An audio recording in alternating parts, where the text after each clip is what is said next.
Hey,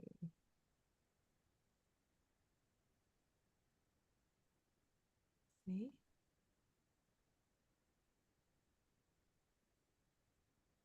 There we go. Hello, hello, hello. Hello, hi.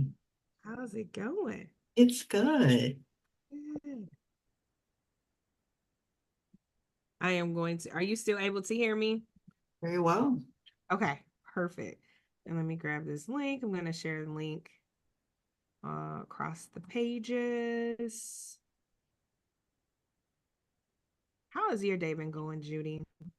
It's well. It's going very well. It's good. It's good. There's always a little bump sometimes in your day, but hey, we go over those bumps and keep on going. So Yes, it's been a good day. good to hear. Let me just get this. Hello, everyone that's joining. We've had some fun technology barriers that we're overcoming. So we're live on YouTube and we are just letting the audience know where to find us.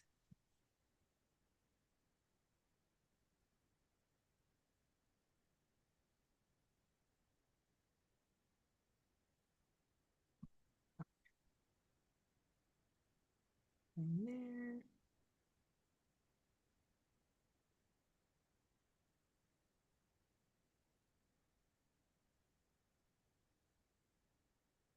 Mhm.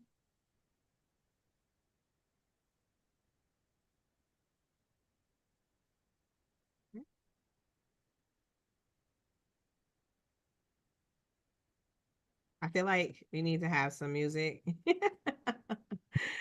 I'm listening to a little bird outside my window. Okay.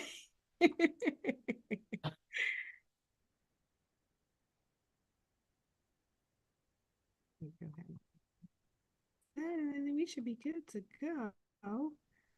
A little later start than anticipated, but better late than never. And that also tells me we are going to have a great conversation when challenges like this arises. This is going to be a good combo.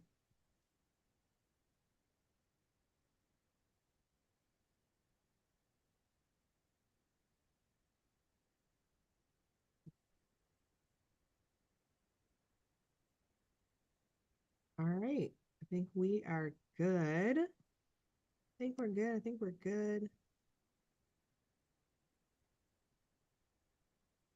Mm, okay.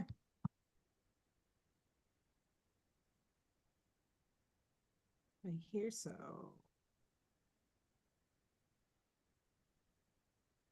All right. Awesome. Awesome. Awesome. Thank you for your patience. Hey, everyone. Tiffany Mensah here. I'm an advocate, consultant, and speaker, and this is Mental Health Monday. And I started doing this back in the middle of the pandemic, actually, May 2020. May is observed as Mental Health Awareness Month.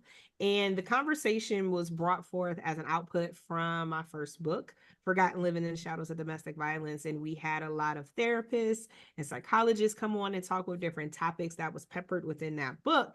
And hey, life began happening. A lot of life began happening. And honestly, with where we are since that time, mental health has been talked about a whole lot more. And it just feels like a great time to bring it back. And I have the pleasure to have Miss Judy Gardner with me. And we're going to tell you about why that's so special in a moment, our connection. But Miss Judy is amazing. And Miss Judy is the executive director of NAMI. And so for those who may not know what that is, we're going don't worry, you're gonna get into it. You're gonna be well equipped by the time this is wrapped up. But Judy is a native Detroiter, graduated Right. from the University of Michigan. 313, what up, though? Go Blue. That's right. University of Michigan Dearborn with a bachelor's degree in education with a specialized certificate in training, design, and development. After spending 7 years working in the Washington, D.C. area, her passion for nonprofit work ignited. which has led her over 25 years of experience in the nonprofit sector. So before becoming the first executive director of NAMI, Washtenaw County, Judy worked for local government and volunteered on the board of Community Action Network, working to build a community center and foster youth empowerment initiatives as part of the Bryant community in Ann Arbor, Michigan. Inspired by her own experience as a caregiver for a loved one with a serious mental health condition, she prides herself on championing inclusivity by building environments where differences are celebrated. Under her tenure at NAMI, Washtenaw County, Judy has continued her work on inclusivity by spearheading community initiatives that improve mental health care for those facing increased barriers to access. Most recently, her work with NAMI has contributed to a congressional commendation adopted by Congresswoman Debbie Dingell, recognizing NAMI Washtenaw County's continued dedication in championing of mental health causes. Ladies and gentlemen, I introduce to some and present to others, Miss Judy Gardner. Hi, Judy. Hi, Tiffany. Thank you so much. That was so kind of you, such kind words. Yes, such an Yeah. amazing, you're amazing overall. And I know Well, that thank you. being able to present you to everyone is such a pleasure. Can you tell us a little bit more about those who may not be familiar with NAMI? Yes, absolutely. So NAMI, which stands for the National Alliance on Mental Illness, is the largest grassroots organization dedicated to improving the lives of those who live with a mental health condition or their families. It is a nationwide organization. Again, we are in all 50 states plus. And for me, so that's the Alliance, National Alliance on Mental Illness, which is over there, all over the country and the nation. But my affiliate is in Washtenaw County. So we have affiliates all over the country, more than 700. So hopefully in your neighborhood or in your area, you have one. And so NAMI Washtenaw County serves all of Washtenaw County residents. We also serve those that are outside of the county if you want to participate in our online classes. And we can talk about that a little later. But that's what NAMI is. Nice, nice. So first off, that's super. So if someone is like, I want to get plugged in, no matter what state I'm in, I can just go Yes, and just tap in tap in any of the chapters. any of the chapters. Okay, okay. Because And we, oh, go mhm. ahead. Oh, go ahead. No, we teach the same information. I mean, the chapters are different in some aspects, but the major thing that we do at NAMI is we provide education, support, and advocacy. And the education programs are the same across the country, the signature programs. Okay.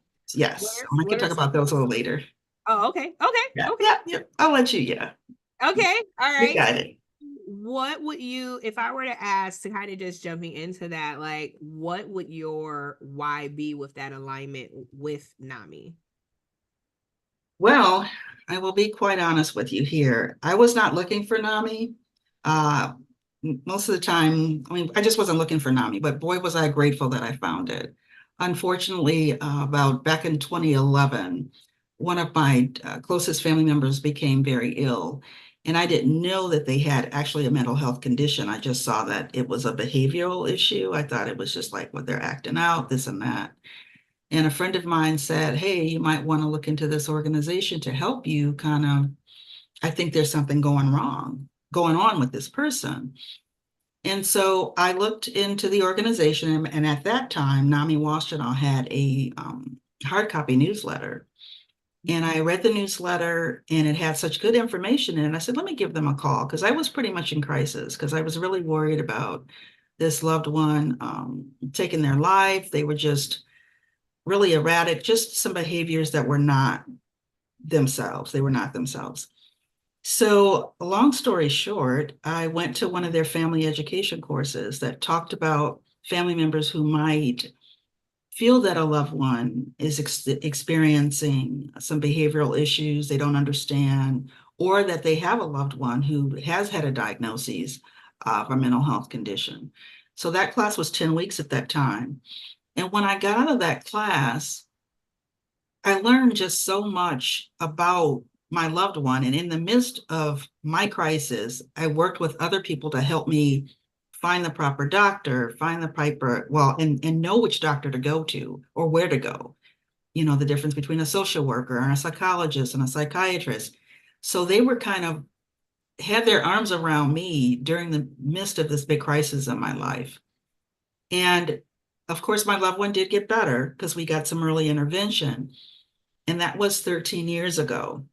And I was volunteering. So I decided after I had gotten so much from this organization that no one really talked about, and I wouldn't have known about it had it not someone had whispered it literally in my ear and say, hey, you might want to go there and see what they have. Maybe they can help you with your loved one. It was just a life changer. And I wanted to make sure that other people got this information that I had been so blessed to get.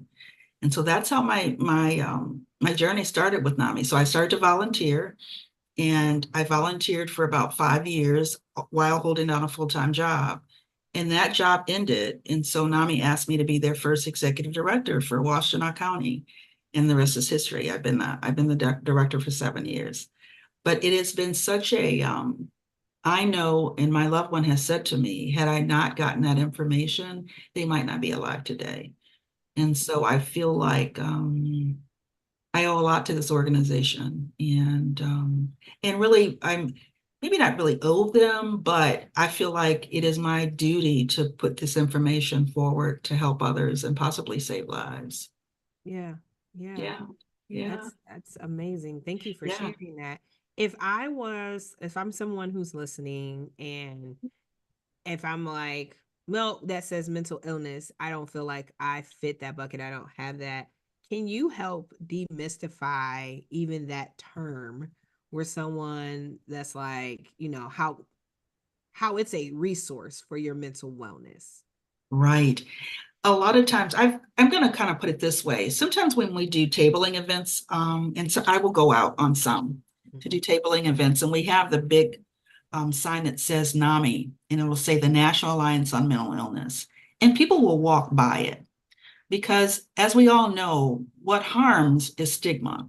Mhm. And no one wants to be associated with having a mental illness or being what some say, folks say, crazy or this, that, or you're bipolar or any of those things. So I turn that around so people cannot see that, because the biggest misconception is mental illness is just like any physical illness. Okay. So when you look at all of us have poor mental health and we have poor physical health. So if we could just start by looking at, forget about what the name says. Even when I tell people to go to the NAMI site, do not focus on mental illness. Do not focus on the fact that I don't have a diagnosis, or I shouldn't be on this page, or I shouldn't be looking these things up because I'm not crazy. Get beyond that. That is the name that it started with. But this is for everybody. And mental wellness is important. It is important because that's the start. And all of us have times in our lives that we are mentally unwell, but that does not mean that we have a mental illness. You know, you might have a sore ankle, but that doesn't mean it is broken. You get me? So there are varying degrees of poor mental health. And it can go from anywhere from being in a crisis and grieving of the death of a loved one. And so you go through a period of maybe depression, to something such as schizophrenia, when you hear voices, or folks can't, manage their day-to-day lives, or someone in the middle that might have manic episodes where they go on buying sprees and run up their credit cards and then go get really low in depression. So there's all kind of varying complexities within mental health. So I encourage anyone, and I usually look at I tell folks, if you're not feeling well, meaning you're not functioning or you're not eating or you just don't feel well, sometimes it's important to find out where you are mentally. But that does not mean you have a mental illness. That has to be diagnosed. No, that's good. That's good. So thank you for that. Um, One of the things that we talked about as we were preparing for this is there is, I would say, a case study. Mhm. And there was early on, you encountered a young woman, and I felt like that story is so impactful. Would you mind Oh, sharing with those watching about that case study, I'll say, Okay. yeah, that's how we bring this to life. Yeah, we were sharing that. I won't share any names, of course, for the person's privacy. But when I was working in government, and this is before NAMI, this is before my loved one was ill. This is what, I don't know, maybe 15 years ago. I mean, it was a while. It was a while back. And I hired a young lady who I knew would be outstanding with her technical background. So, I mean, she had great background, great resume, and I was very excited to bring her on board. And so I brought her on board, and she did very well. She did very well. She was able to hit all those benchmarks, one of my best employees. But then something went awry, and I just wasn't sure how to handle this. I remember going back to my sister at the time, who was working in HR, and I was telling her, I said, well, this young lady comes to my desk kind of often, and she'll start sharing some things about her parents and her mom, and she was worried about her mom. And I'm like, okay, well, I would just listen, that's okay. And then there was I could just tell that things were just not right. Her mood would change. Things were just not right somewhere, but I wasn't sure. And it wasn't that she wasn't catching on, because I asked her, I said, are you okay? Do you need some help in the job? Or you need any other supports? And then there was some behaviors we worked with tech support. And so there were some gentlemen on our team. And I noticed there was some interaction between these gentlemen and this one young lady that I didn't think was the maybe most appropriate for the workplace. And long story short, she got involved with one of the gentlemen, and it was really bad, to a point that one time this young lady called me at home crying because she was afraid that she was going to be hurt by this person. And so as a supervisor back then, I didn't know what was going on. I just thought this was just kind of somebody acting out, or just, I don't know, want to disrupt the workplace. And I found that it really wasn't. I think now that I know what I didn't know then, is this young lady had been traumatized, and she did need some mental health supports. She was not mentally well. Um, I'm not a clinician, so I don't diagnose anyone, but I knew that I can say this, that her mental health was not where it needed to be. And what we do know is when someone has poor mental health, whether it's through trauma or whatever, it has nothing to do with their intellect or their ability, because the part of their brain that was functioning so high as this technician was not doing well emotionally. And subsequently, that person was let go. And it was really hard for me, because I knew that that person had so much potential, and just, it was really, really hard for me, because I couldn't help this person because I didn't know how. And so now that we know what we know, what I like to talk to employers about is how to help staff members when they're exhibiting signs of behaviors that make no sense when you see that they're performing the job. So they're doing the job really well, like she was, but she was bringing all this drama into the workplace and was kind of pulling me into her drama. And at the time, I was a single parent. It was just too much. So that's a little bit of the story about this woman. I will say that this woman has gotten the help that she needs, and she has really blossomed into just, it gives me the chills to think about her, how wonderful she's doing now. And I know it's because, one, for her faith, her strong, strong faith, but also getting the help that she needed, her mental health. And so again, did not have a mental illness, but she was mentally unwell. Yeah. That's that story. And it is always, I tell that sometimes to people, especially now in the workplace. I had a woman, and she got angry at me and wanted to take the bookcase home. But she was one of my best accountants. I'm like, why do you want to take this bookcase home? But her son was getting married, and her mental health was just poor. Her son was leaving the home. They were really close. And so sometimes when we go through life events, we're not able to really talk ourselves out of it.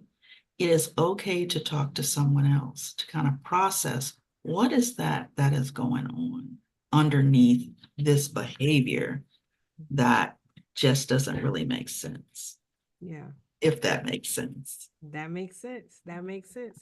And for those that are watching, if you have any questions, don't hesitate to drop them in the chat. But for those that are watching, spoiler alert, the story the case study she just shared is me. It's me, college Tiff. I am an open book, literally.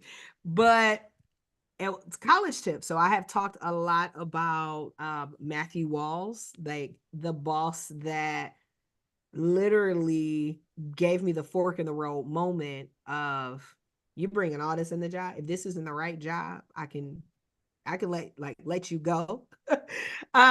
But that made me take a hard look at myself. But if we press pause on that pivotal moment and go back a couple years to me being college Tiff, trying to navigate, you heard Miss Judy say all of the promise, able to do the job, amazing resume, but I'm dumping in this office, in this corporate space. And within that, I'm like all of the additional dramas. I'm thinking this relationship, that was one of the most traumatic relationships I've had in my life. So I'm already dealing with the trauma of family events, with navigating the divorce of my parents, with navigating the intersectionality of my father and our relationship and all of that, plus college, senior, you know what I'm saying? It's like compounded on compounded, compounded. And we think we're doing a great job and coming into work. And we're also bringing the extra. And in that extra, in that most, after that most traumatic event, like I left that job, but I went to another job with that. Mhm. I left that job and it continued, right? But she saw the promise, like very promising. But I went Mhm. to another job. And thankfully, this other job was like, I'm gonna give you a chance.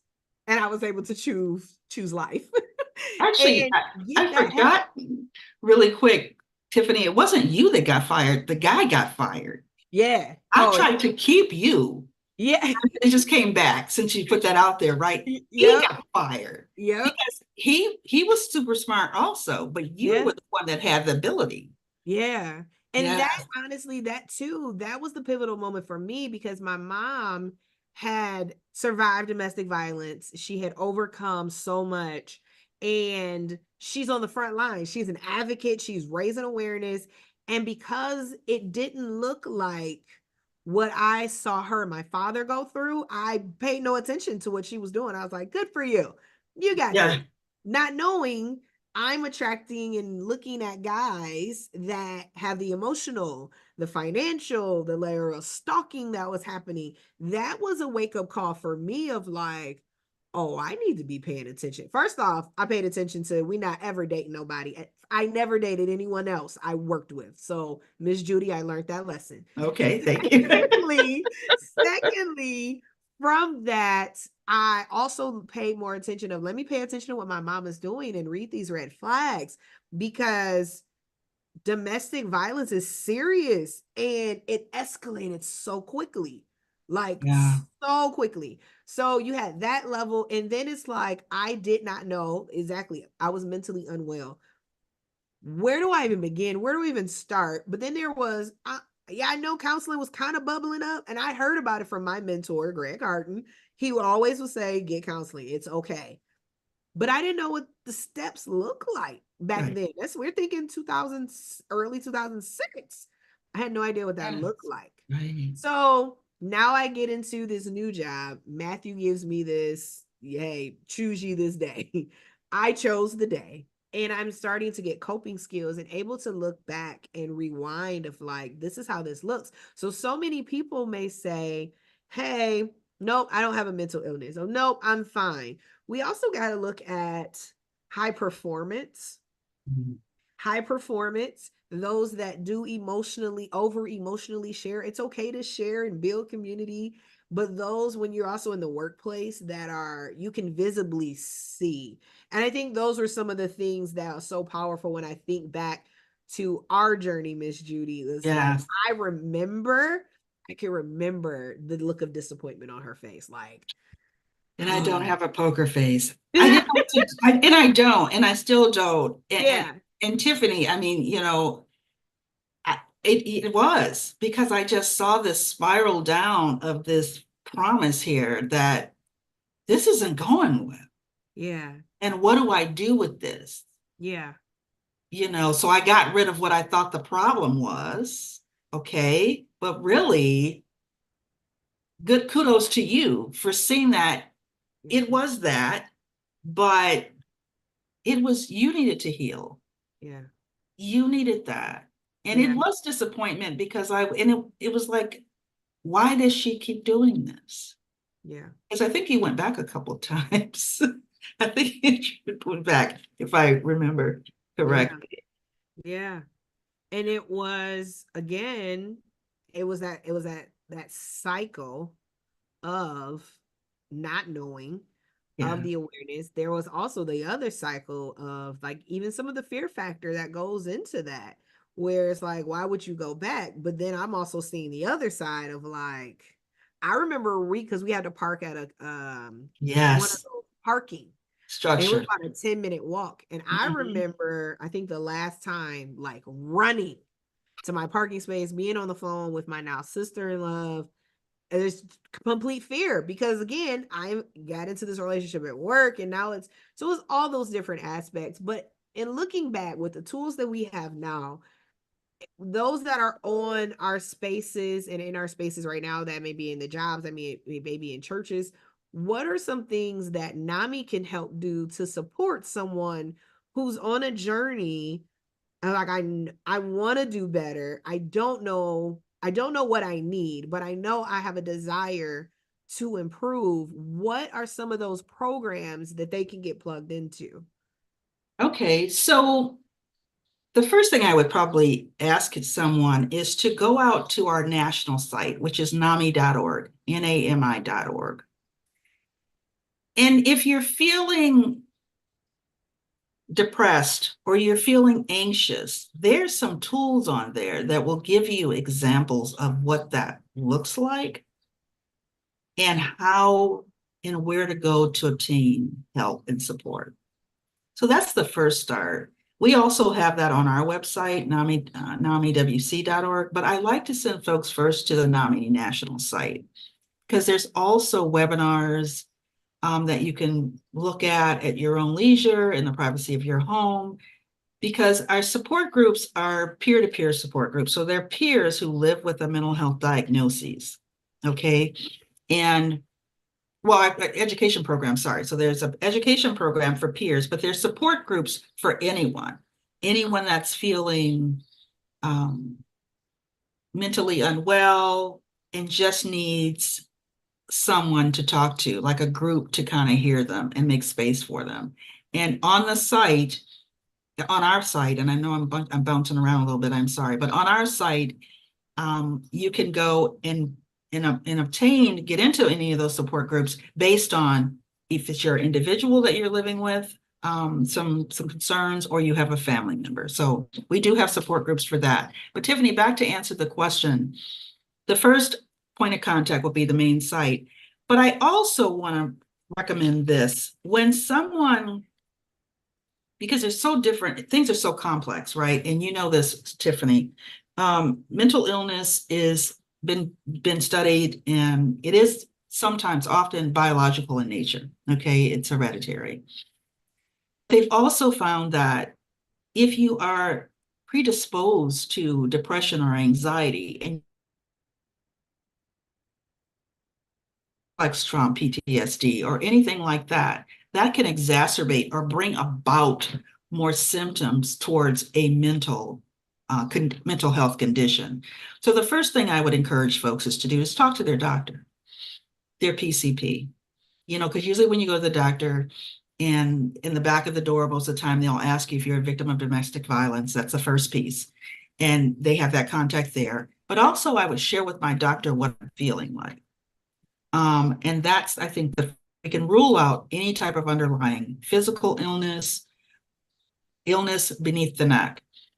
If there's something going on mentally, if you've got a good PC, they will send you over to a MSW or social worker or therapist. And that's where you can start. And so when you start your therapy, where NAMI really meets its sweet spot is if you have to have therapy, that is where the support from NAMI can become really very valuable. So I know I went all around the block to say, start first with your PCP, based on what you're feeling like. Yeah. And of course, if you're being harmed in any way, get some safety or safe house or anti-abuse organization or network. And then once we go from there, if it is determined that you have anxiety or your doctor says you might be having depression, go to that NAMI.org site and look at some of that information for yourself and perhaps sign up for one of those support groups. Yeah, that's good. Thank you. Thank you so much. Yeah. One of the things that I did when my father passed with getting a copy of his death certificate, I took that to my primary care. I was like, here's all the things that they said. That's very smart. Here's also like other additional layers, like the things that he was exposed to from his age, like from anger and abuse and all them different aspects. And without us now, even though we talked before this, y'all, this flow is organic. Yes, very much so. We didn't even plan to dress alike. We both No. have on pink. Okay. So this is very like flow. um, so with talking to them, I gave her that and she was like, let's talk prevention. And she Yes. literally gave me a plan of here's the different areas I want us to tackle. Here's how you like, even with navigating grief, she talked to that component of like, watch out for this. And so it was a very holistic plan. And with me being a strong Christian woman in my Yes. faith, like grounded in my faith, I know I have that. But what are these other tools? And so the extra one that Miss Judy just pointed to was, hey, doc, what's our holistic plan from even a prevention level from the physical, but also, yep. And she's like, all right, now I'm teeing the ball for you to talk to your counselor. Counselor teased me too. You need to do this, this, this. So literally, like mental, when we even think about like mental health encompasses all spirit, soul, and body. And it's all together to ensure you have mental wellness. It's not just one element. And one of the elements I've been focusing in on this month is working out more and not continue to sacrifice that time of like at least 15 minutes or 30 minutes to get back in that, because if I don't feel good physically, my mind isn't going to feel good. If I'm continuing, we were in DC for a whole week. I got home and I was like, I'm sick of eating out. Like Yes. that all feeds into how your mind feels and how you feel as well. It's all a part of this holistic mental wellness. So thank you. Thank you. I Thank want you. to jump in there and add one other thing. I could talk about this all night long, and I know we don't have all night long, but I want to speak to the ladies out there who may be pregnant or have just had a child. One of the biggest things that I found, and I'm speaking from experience, I have two sons, they're both adults, but I suffered from terrible postpartum depression and did not know what that was. I thought I was just sad or maybe overwhelmed, but actually I was clinically depressed. I had a chemical imbalance that was caused by my hormones. And I had some really bad thoughts, and I won't share here. And we hear a lot about women hurting their children or wanting to hurt themselves or not bonding. You need to see your doctor right away, because that is something that is real. And we don't talk a lot about that, especially in the Black community, because we tend to say, we're women, we want to be strong, we want to push through this. You don't need to be pushing through anything like that. And hindsight, as you were saying, when your dad passed and you had that history is so important, because I didn't find out, my mom passed when I was really young. And I did not know that at one time she had been in a mental hospital. Did not know. So what happens is in our families, all families, there's this shame and stigma. And I always say that shame kills. Okay. Shame kills. And I'd rather someone be mad at me, or I can't believe you asked me that, and nothing's wrong with me, and you crazy, and nothing's wrong with our family member. You need to know that information. You need to know if your loved one was an alcoholic, because there might be some underlying issues with that. It is not shaming and blaming Yeah. and calling a person and having a person be less than. And we didn't talk about that. I know my mom had been depressed, and it was after she had me. Mm. So back then they sent everyone to a mental hospital, not, everybody that just did, all the women that weren't ill or whoever, they just all went and they got locked up, which were not good conditions. And that's something and that's another show.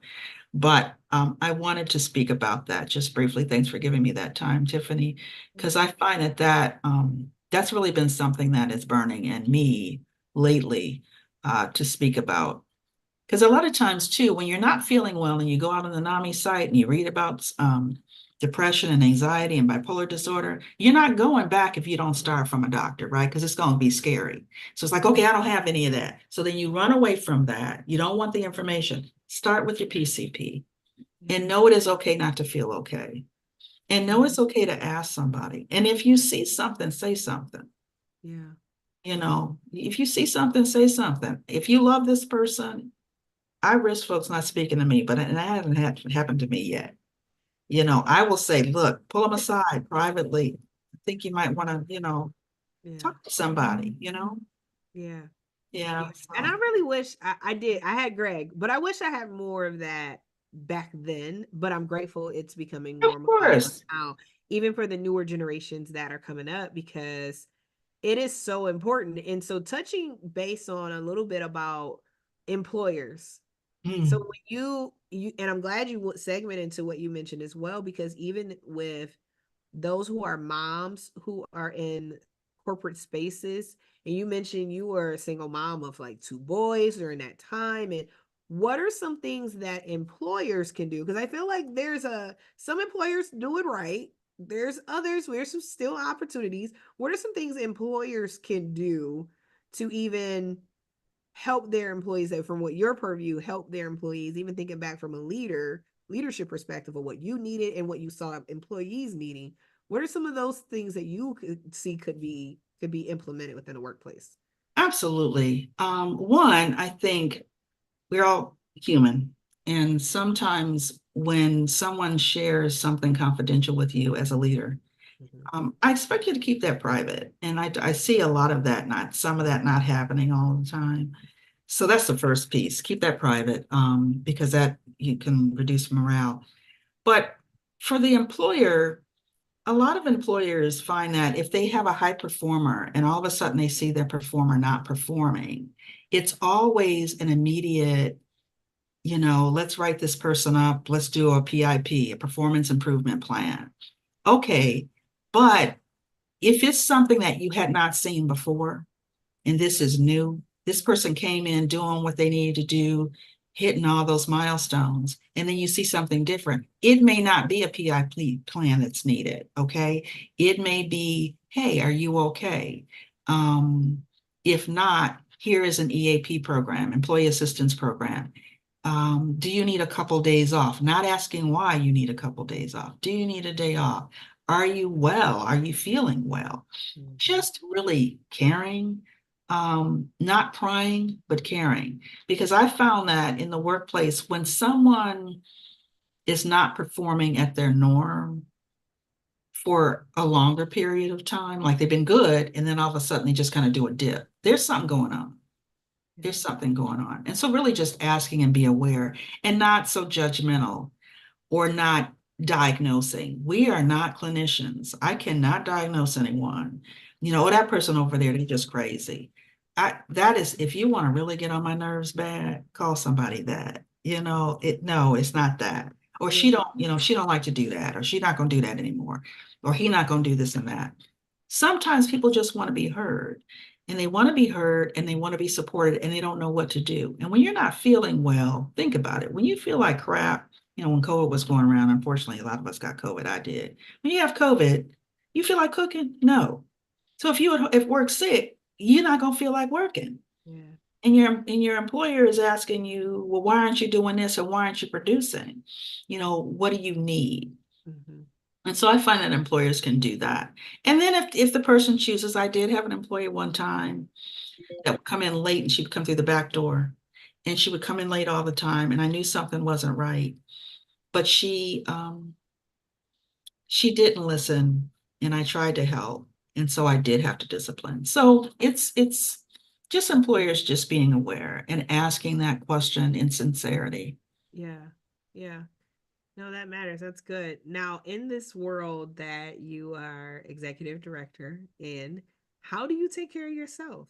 How do you Ooh, take care of your mental health? that's a very good question. And I didn't always do so well. And my I had a burnout period after my fifth year, the end of my fifth year, and I woke up one morning and I said, I'm not going back. This was last year, and I took a month off.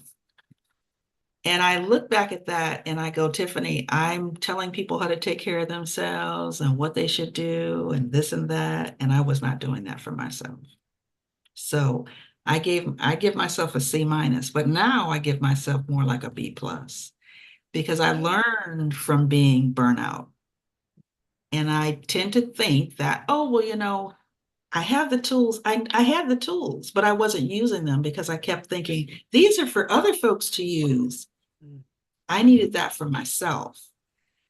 So I needed someone else to say to me, I think you're tired. I think you're looking, but when executive directors, what really helped me was having an ED coach because that's a lonely life. When you're in an executive position, the title is fancy, but it's a lonely place because you're in charge of this, that, and the other. So so just title doesn't really mean anything Yeah. here. It's a lonely place. So having a support system like a coach or therapist, I think is important to anyone that works in a position where they have a higher mid-level or higher leadership position. An executive coach or support groups or whatever, because I thought that I was just as long as my folks were good, I was good. And that's not true. But now, how do I take care of myself? I'm learning how to swim. I'm taking more vacations or time off, at least one a month. Now, that sounds a little drastic, but it's not. And that's what I'm doing. One a month, learning how to swim and getting past some of my fears. I'm a middle-aged person now, and life is different. Yeah. And so, but I'm taking good care of myself now. I don't want that burnout to happen again. I love it. I love Yeah, it. yeah, Awesome. Well, thank you so much for your time. Thank you for so absolutely. much wisdom and tips. Any call to actions from your end that you would like to encourage the viewers? I haven't seen any questions come in. Okay. I want to, if you're in the Michigan area or Washtenaw County area, please look us up, NAMIWC.org. That's NAMIWashtenaw Maybe Tiffany could put that in the chat. Um, and the next call to action is I want for folks to encourage dialogue, to create risk. And this is what I mean by that. Things are tough for everybody. I don't care how much money you have or how least amount you have. Um, Life is rough, and most folks are dealing with something. And if you see someone that you care about and that looks not well, take that chance and saying, "Hey, are you okay?" And that's a call to action that I would like. I think now, for as far as our affiliates are concerned, of course, if you can volunteer for like we have a run in a couple of weeks, if you can volunteer at a table or you want to, I don't know, volunteer for one of our walk events. Volunteering is always great, but take the risk, speak it to family about their mental wellness. Speak to friends, if you see something, say something, speak up.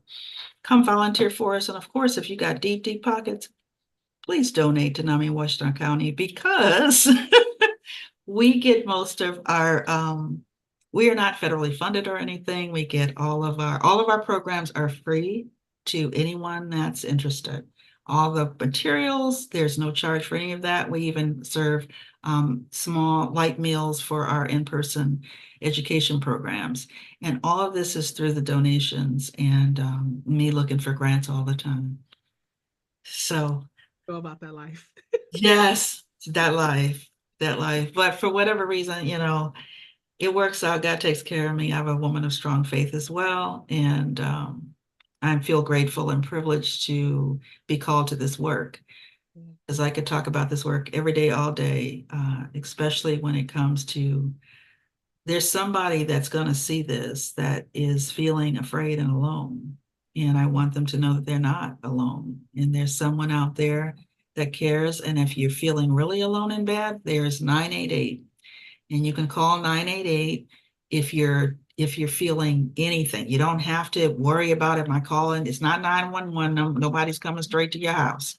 Call 988 if you're just not in a good place, and they can help you get to a good place. Yep. And that's a national number.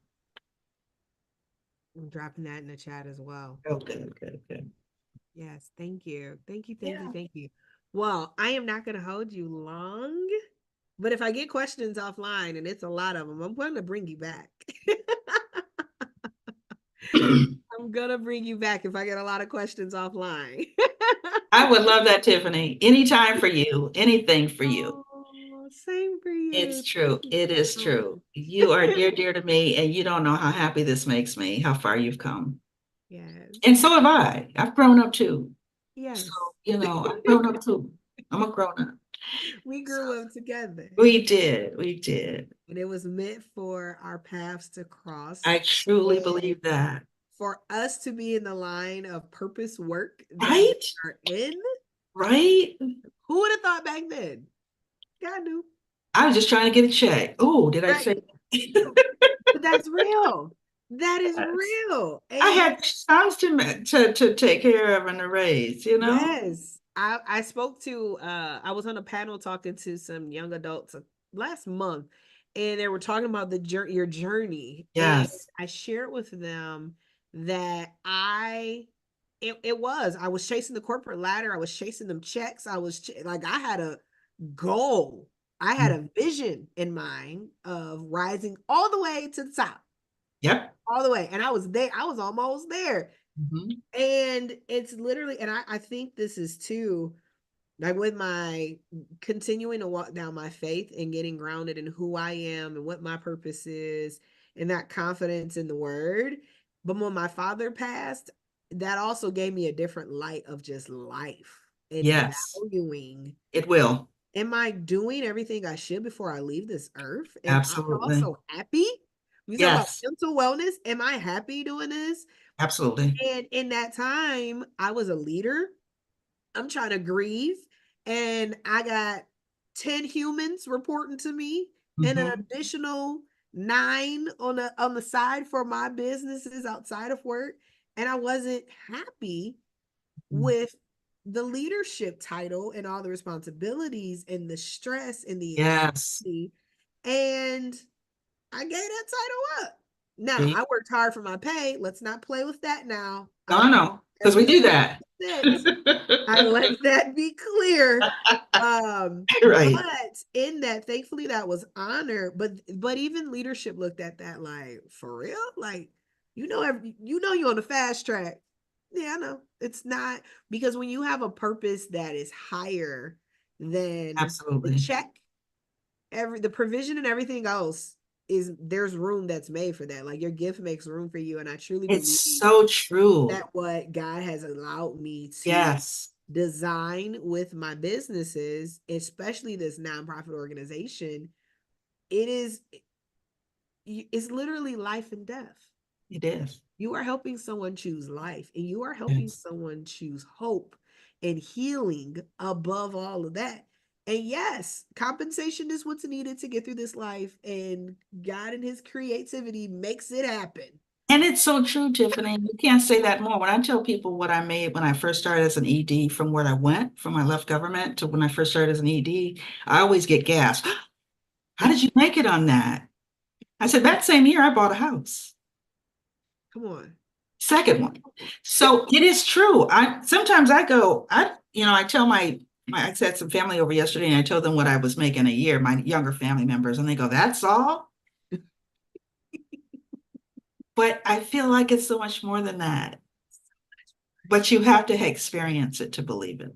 Yeah, and so many folks I'm having conversations with. I feel like this is the overflow now. Yeah. This is the overflow now. But I feel like so many conversations I've been having lately, even just last week, I spoke to a business class.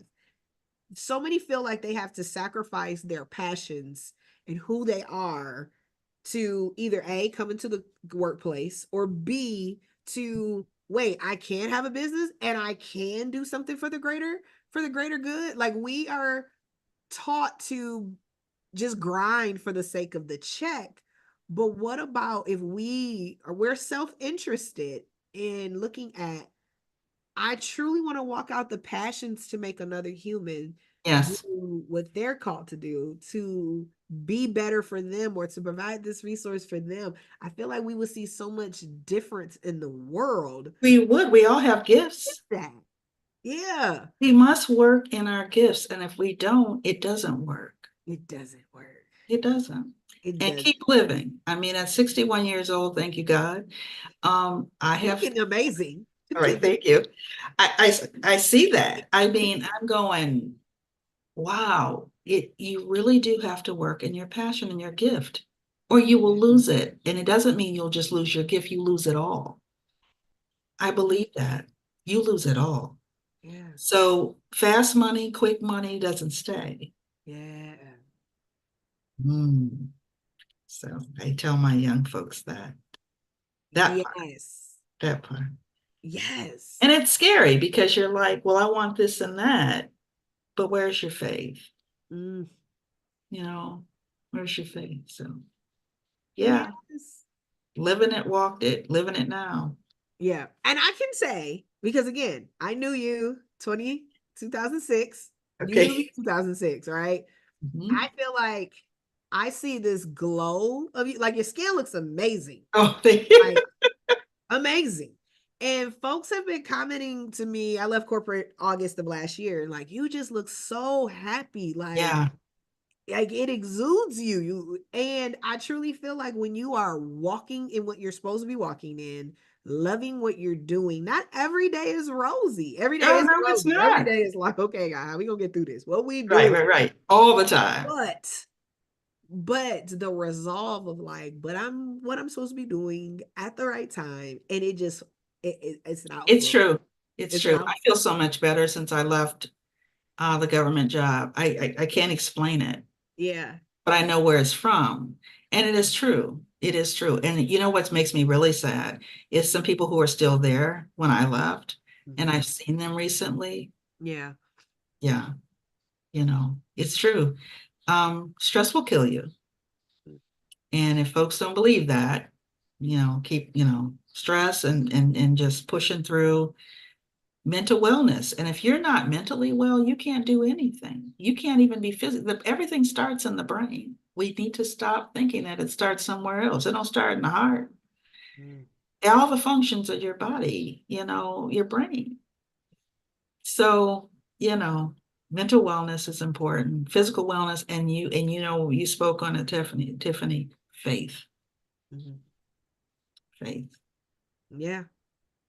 That's first and foremost. For me, for sure. Right here. Tried, tested, and true. Right And it's here. one of those like, it's not that it was taught to me, because it was taught as a PK, preacher's kid. I have literally picked them principles up. Let me see this. I Yes. see it, and I've seen it play out in real life. So for me, you can't make me doubt it, and you can't turn me away from it, because No. I literally seen the results from the text, chapter text. Got to I'm open it like, up and read. this is what it is. And those are the promises that I lean on. And I know that it's going to see it. Even if I don't see it right away, I'm going to Oh, keep yeah. my faith in God, and I am going to see that. You haven't seen anything yet. Yeah. That part. Yes, yes, yes, yes. Okay, we might have a part two coming up. We might have a part two. That sounds good. That sounds Navigating good. purpose. I like. Navigating purpose. I like. I have lots of stories on that. Oh, listen, let me write it down right now. I have stories. Let me I write have this. so many stories. Oh, Family says, Judy, when you going to write a book? I don't know when God leads me to that because some of the story I can't make it up.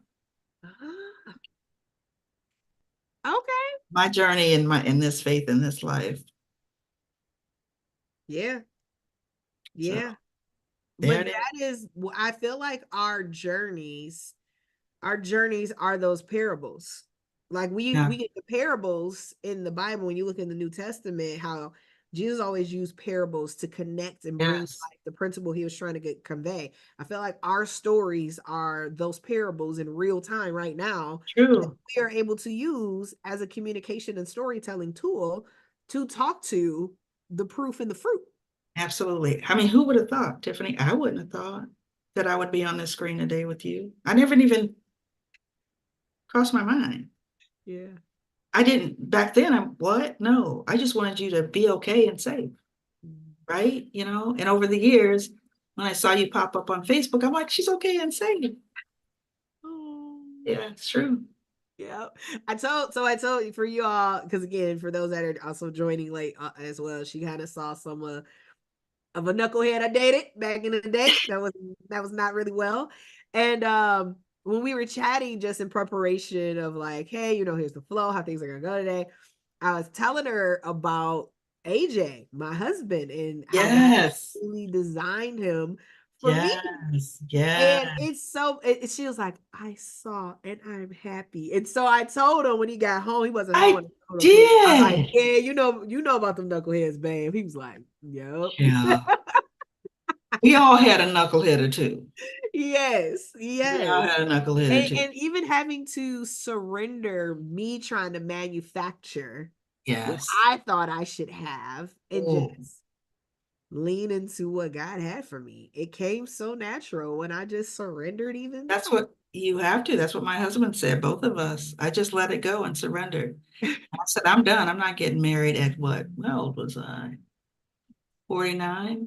more. I'm not getting married at 49. I'm done. That ain't what God said. Come on. And he kept trying. I'm like, I told him to leave me alone.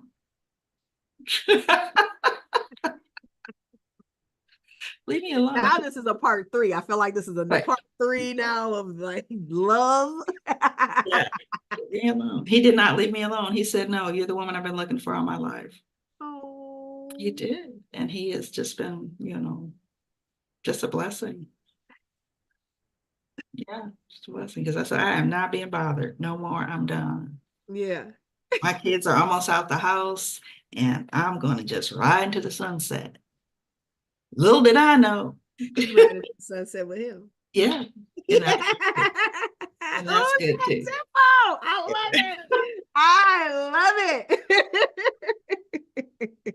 Oh, Awesome, awesome. Well, thank you so much again. Thank you all for joining in. The replay will definitely be available. And again, if you have any questions, don't hesitate to send over. We've already established we're gonna have a part two, please probably do. a part three. So stay tuned to that. And you all have a great rest of your day.